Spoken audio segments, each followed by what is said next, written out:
Welcome back everybody. It's been a very long time since I made my last video with Chris and Jay and all the other uglies. In this video you're probably going to see a lot of new faces. I'll probably be the only face that you recognize. But since the last video, I've actually acquired a junkyard. It's a lot bigger. We have a lot more cars to work out of, and it's kind of like a family business now. So we're starting a new series called Junkyard Rivals. So basically we're just finding a random junk car out there in the lot and just go from there, I guess. You know? So our first car is an 02 Honda Accord. It's a 4-cylinder 2.3. It's got VTEC. It's a 5-speed manual, slow as balls. So we're gonna have this car versus another car, and both gonna have a budget of $200. And anything in the junkyard goes though. So you find wheels, radio, whatever you want to put in the car, headlights, anything to style it up. We're going to have style points and performance points. So we're going to have two cars, and after we're done, we're going to drag race them in good old Mexico out front. We're going to see which car can go faster. Hopefully the car that I picked doesn't blow up. Yeah, that's the thing too, is these cars are... They have to make it to the finish line. Yeah, and these cars are already designated for the junkyard. So they always have, you know, their problems. This car has a slight oil problem. Slight. Yeah, it might smoke a little bit, but you know it's all good for the environment and stuff. So if you want to come over here, we'll show you the car. This is a 2.3 cassette VTEC. It was actually impounded by a police department I won't say the name of, and it was destined for the junkyard. So we're kind of giving it another life. This car is no longer legally allowed to be on the road, so it is going to go to the scrapyard after this. So, you know, we're going to crush a good car, so it is no longer able to be resold. You can see that somebody already had speakers in it at one time. They ran the power wire in the fender, and it has since shorted out the cord. It's definitely not what you want to do. I think the goals for this car is we have a wrecked Chevy Cruze outside. It's got a 42mm turbo, very, very tiny one. Basically, my plan of attack is to cut these factory exhaust manifold, flip it upside down, have the turbo mounted out the hood. It's going to be the easiest way. The oil drain will go right into the fill cap, and then we're going to delete the oil pressure sensor, so the car's going to freak out. You know, so I think it's no oil, but that's what's going to be feeding our turbo. Other plans is I got an intercooler, found it out back. I'm going to basically cut a big hole in the bumper and slap it in there. So probably got to come up here, put an intercooler in there. And then as far as going low, I was thinking about heating up the springs and basically just getting them to melt so that the car will just drop a couple inches, even if it's on bump stops. It's all good. So go ahead and put the car up in the air, and I'll show you guys the underneath and we'll work with it.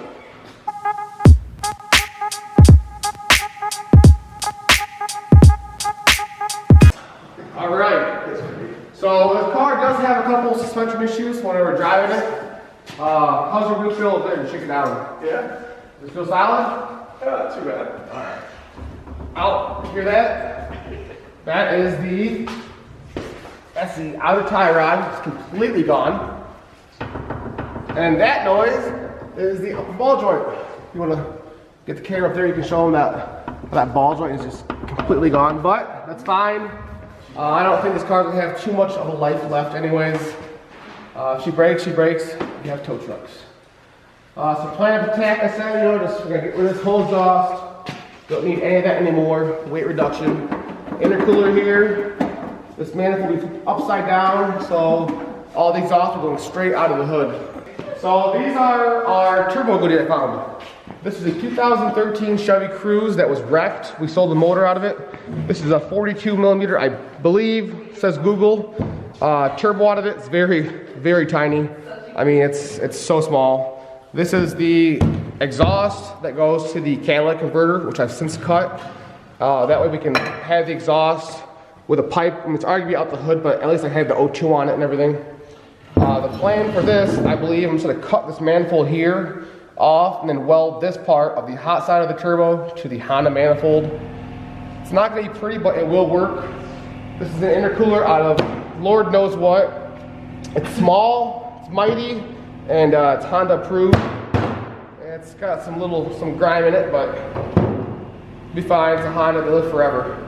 I also bought a blow-off valve, a 25 millimeter, cheap eBay universal thing, and a electronic boost gauge, so we can know what kind of pressure we're running in this old beast. Is it accurate or not? We'll never know. I'm gonna go ahead and cut the exhaust from the bottom, get rid of it, because we're not gonna use it, like I said. That'll give me way easier time to get the manifold out. But I cut it from here, pull the manifold out the top. So it's pretty close to the oil pan, but we'll see what we can do.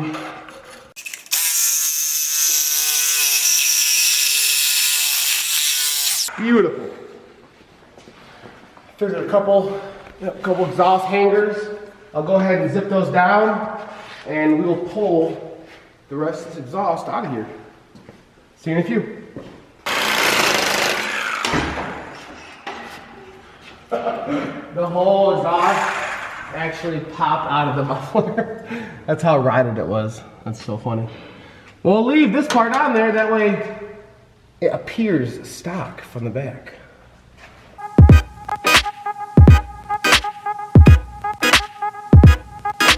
I'm losing a crew member. His girl told him it's time for bed, so he has to go home. No. Alright, Alex. Bye. See you, buddy. Sorry, man. Yeah, that's fine, but the rest of us will be here.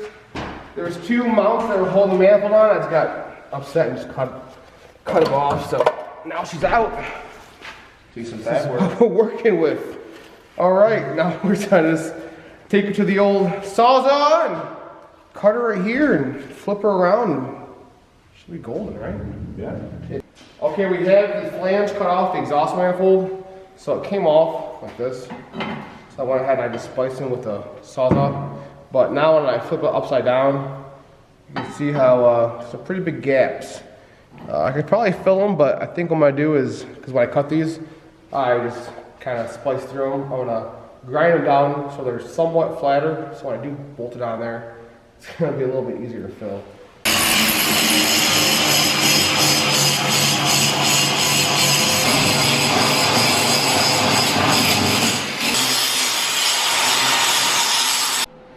Okay, so this is what we're working with.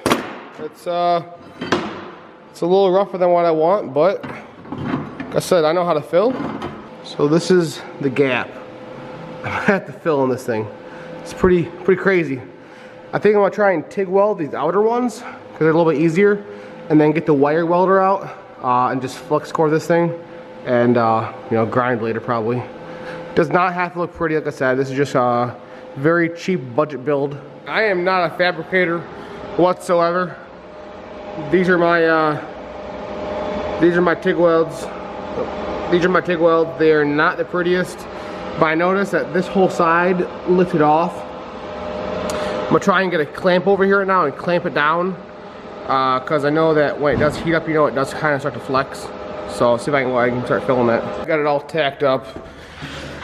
There's a couple tacks here throughout. Got a nice big chunk over there. So this thing is on there very nice. All right, it's on there. This thing looks absolutely wild. I think I'm gonna go ahead and cut the pipe probably here somewhere, straight-ish, and go ahead and see how I'm gonna make that turbo fit on there. Might have to take this pipe and make it more oval shaped so it bolts on, but the O2 looks like it'll actually reach down to its, right there, to that location. So it looks a little wild, but everything looks good, and all the bolts are actually all still very easy to get to. Next update, I got this manifold off, cut it off. This is what I'm left with now, just the turbo hot side. Cut that off. I think I'm gonna take a piece of 2-inch exhaust and clamp it down to oval it out, and then literally just try and fill it. I always think that's probably the best way to do it. I have summoned Dustin to the welding part. Had to take a break. He's filling in, trying to weld some of the gaps. It's a good 1/4 inch to 3/8 gap. What do you think, Dustin?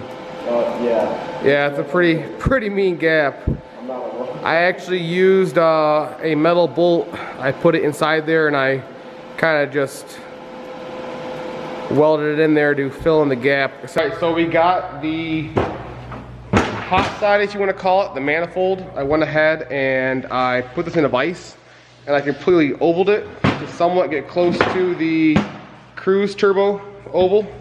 So I'm going to go ahead and try to weld the manifold to the turbo, and probably got to fill a shit ton.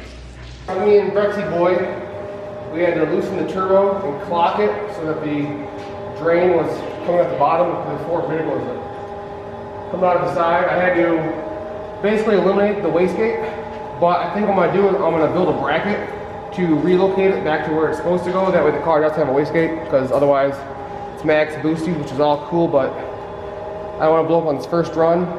There's a little set pin here stopping it from being able to be clocked, so we got that ground down. So now we can put the turbo anywhere we want. So the turbo is officially mounted for good. It is bolted all the way up. It is now clocked in the right position. The drain, I think I'm about to tap it and put a barb fitting on it. I welded the wastegate shut so that there'd be no more wastegate, but I have the blow-off valve set to soft, so that hopefully that'll keep the boost around 5 to 10 pounds. O2 is now plugged into the factory spot. I went ahead on the hood and I marked out where it needs to be cut. So I'm gonna go ahead and we're gonna pull the hood off. I'm gonna cut it with a Metabo on the ground. Be way easier, and then see the hood will close.